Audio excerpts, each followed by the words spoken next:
What if a bird behind one of the most common phrases in the English language doesn't actually do what the phrase says it does? We'll get there, I promise. It's worth the wait. This is Jill from the North Woods talking about nature right outside our front door. And I want to talk about how something at hand that we see every day changes how we see birds everywhere we look at them, whether it's in our own yards or if we go bird watching or we see them out on the trail. We're talking about birds a lot because, you know what, they're going to be gone soon for winter. So good to get them in during the summertime while they're still here and while we still can observe a lot of them. So this is something, like I said, I see in my own yard. I see out on the trail that birds don't sit where they sit accidentally. Every single perch that a bird chooses does a job for it. It's the same way that a job site has different sets of tools when you go and see it. Once you know what the job is that the perch is doing, you can read the bird's whole strategy for how it's making a living by just watching where it stands. And if you've ever lifted a pair of binoculars to confirm what a species is, this will help you out in observing your own moments. So a few years ago, we were out, Em and I were out walking in this field, and there was something called a saiz phoebe. And what's interesting is about the phoebes is they're often very much tree birds, way up in the ones that we have, our own phoebes. But the saiz phoebe like to stand out on a stick in the middle of a field. But there are other birds that like to do that too. There's Dickcissels, there's Eastern meadowlarks. There's a lot of birds that like to stand on a stick. So you had two phoebes, one that's high up in the tree, and then the other one is standing on the stick. Why is that? What does it mean? And so this is what this episode is about. Is not for you to memorize 5 more birds, but picking up a lens so that when you look at a bird, you can understand it a little bit more. Also, it will help you identify it. So when we start with a bird, a lot of us have in our yards, without even thinking about it. Like I said, the Eastern Phoebe is the one you'll usually find on a fence, on a wire, up in a tree, under a bridge, or even under a porch's eave. And it stands upright, pumping its tail up and down like a little metronome.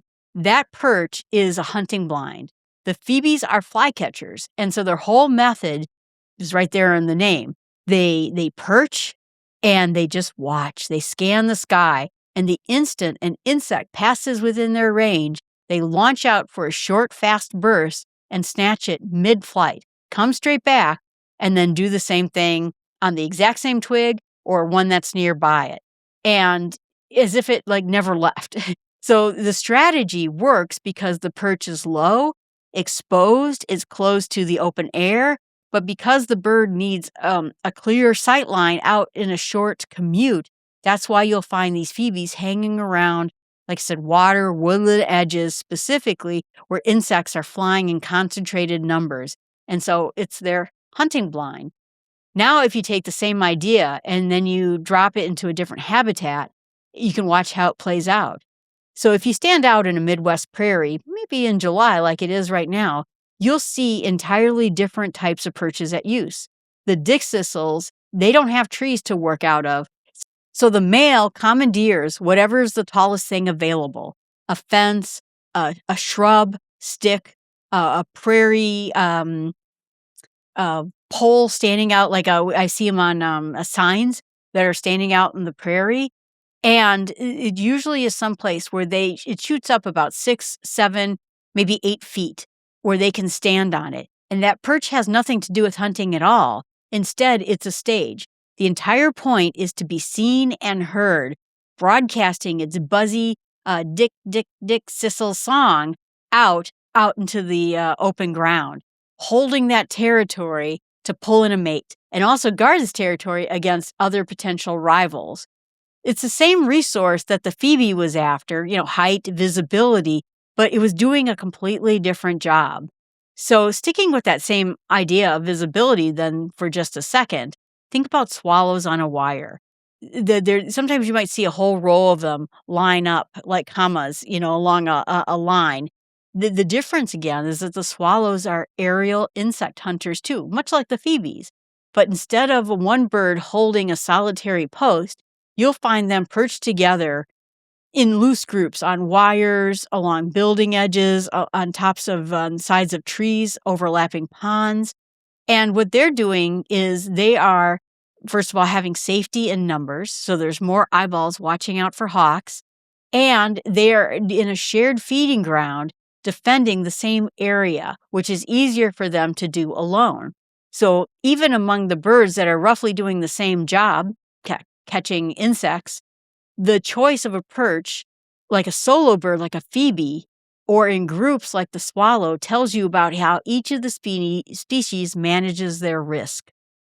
So, like I said, we see them go out into this marsh road, and what you'll see is swallows lined up, gathered together in little groups of swallows together. And so for them, like I said, you could see the phoebe has a hunting blind in a single place, but for the swallows, they share an area that trades a little bit of competition for a lot extra safety involved in it. But then the perch gets thrown into a whole new pattern entirely. If you see a great blue heron standing out in the shallow water, it's not perching like a phoebe might be in that sense at all. There's no elevation involved in it. The whole strategy is stillness and proximity. Stand exactly where the fish are and simply outweight them. Sometimes wait for so long that you swear the bird is a lawn ornament. There have been times where you would go and say, is that a stick or is that a heron over there? They are just standing there, completely still, motionless for extreme periods of time because they're waiting for the fish to swim back in. So the water's edge isn't a lookout post for the heron, it's their hunting ground. Their perch, so to speak, is just them standing in the water and waiting for the food to eventually just swim to them. But before we go up, let's go all the way down because there are some birds that opt out of perching almost entirely, and they have their own kind of answer. If you watch a killdeer sometimes, you'll see it running across a gravel field or a bit of sand or a mowed field somewhere that's not with a tree at all. The king killdeers are shorebirds by ancestry, but they're built for open ground. So they have long legs. Their bodies are made for quick starts and stops while chasing insects across bare soil. They'll nest right there on open gravel with no cover at all, relying sometimes to pretend on having a broken wing to lure predators away from their nest rather than using height or concealment for protection. The killdeer, the ground itself is a whole strategy, no perch required, because its job is never built for having a blind or having protection. It has other strategies in mind. But if you get to the physical idea for a moment, not because that every perch is exactly the same, maybe you watch a woodpecker sometime, a downy or a hairy woodpecker working its way up and down a dead snag or a tree, tapping it as it goes. It's not standing on top of the wood in the way that a phoebe would. It would stand on a branch. It's clinging to the side vertically, which is how their anatomy is built for their job. The stiff tail feathers that brace against the bark use it almost like a kickstand of a bicycle. They use their feet to grab the trunk instead of wrapping around a branch the way most songbirds would do. So it will go up and down that tree looking for bugs. A robin, for all its talents, could not do what a woodpecker does on that same trunk because their feet are just built entirely different. So sometimes it's the why behind the perch. Sometimes it's actually because the body of the bird is built entirely different and what it can hold on to. And so one more thing before we get to the twist that I promised you at the beginning is if you watch a red-tailed hawk on a stretch of highway, sometimes they like to stand on top of power poles, dead trees along open roads, and perch. It blends in and makes it easy for you to mistake them for a broken branch. The perch is doing something different. It's another one of those scanning points. But hawks aren't quickly launching out like a phoebe every few seconds to grab an insect. Instead, they're sitting there for long periods of time using height and a wide, unobstructed view over this large territory of open ground for a little flicker of moment, of maybe a little rodent running across that made us a fatal mistake. And at the same time, the same general idea as the Dickcissel, looking for height. It gets to look across everything because it's up high. So the point of it is being able to see across distances and not being seen from distances. So they sort of blend in with the tree. So we got the idea of the hunting blind, the single-staged shared perch for safety. We talked about hunting grounds with no height at all, or hunting grounds with a large vertical bark that would protect from being seen. So it's different jobs in different places of real estate for each different bird of how they are either built or how they decide to hunt. Which brings me to the final one, which is the catbird. And an interesting phrase, and you maybe have heard it before, that you're sitting in the catbird seat. Now, catbirds are also one of my favorite birds. I had one that was in my backyard this year. And it means that the catbird, when you say a catbird seat, you're meaning it's the best advantage. It's sitting in the place that holds the best advantage over every other seat. And so the story is usually told about the great catbird's habitat of perching up high to sing and surveying everything below it.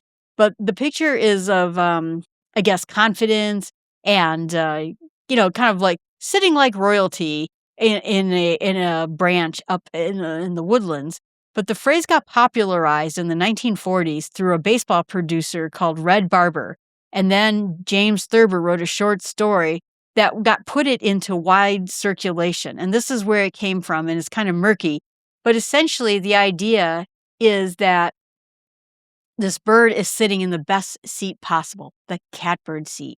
And the part I love about it is the great catbird actually doesn't match the image of the phrase that it paints. Cornell Bird Lab describes the male singing from the top of dense thickets and not in the open, not a commanding view at all. The catbird that is in my backyard, he is in amongst branches, and then every once in a while he goes to my bird bath and stands on the edge of it. They don't have a commanding view like you would think. Catbirds are skulkers by nature. Their name translates into little thickets, meaning that the bird isn't built into a pretty sitting place out in plain sight, surveying its kingdom. Instead, it's tucked into a corner, singing its little heart out from a spot where sometimes you can barely see it at all. So the phrase describes a vantage point, but the bird actually prefers hiding in thickets. So make that of what you will, but I think it's wonderful that a little crack between the story we tell ourselves about a bird and the bird itself, the gap of what keeps coming back to me in this hobby, is when you think about it, what is the story of where a bird stands telling you?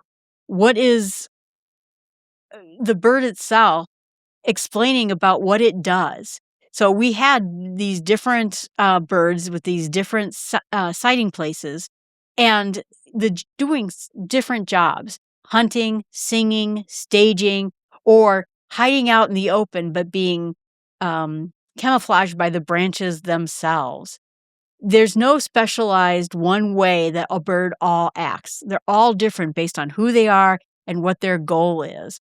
And I guess I'd invite you the next time you're out, whether you're in your own backyard or you're out for a walk on a trail or maybe out in the woods, before you even try to identify a bird, just look at where it's sitting first. Is it low and exposed? Is it near water or a woodland edge? Is it hunting like a phoebe going in and out of a tree area?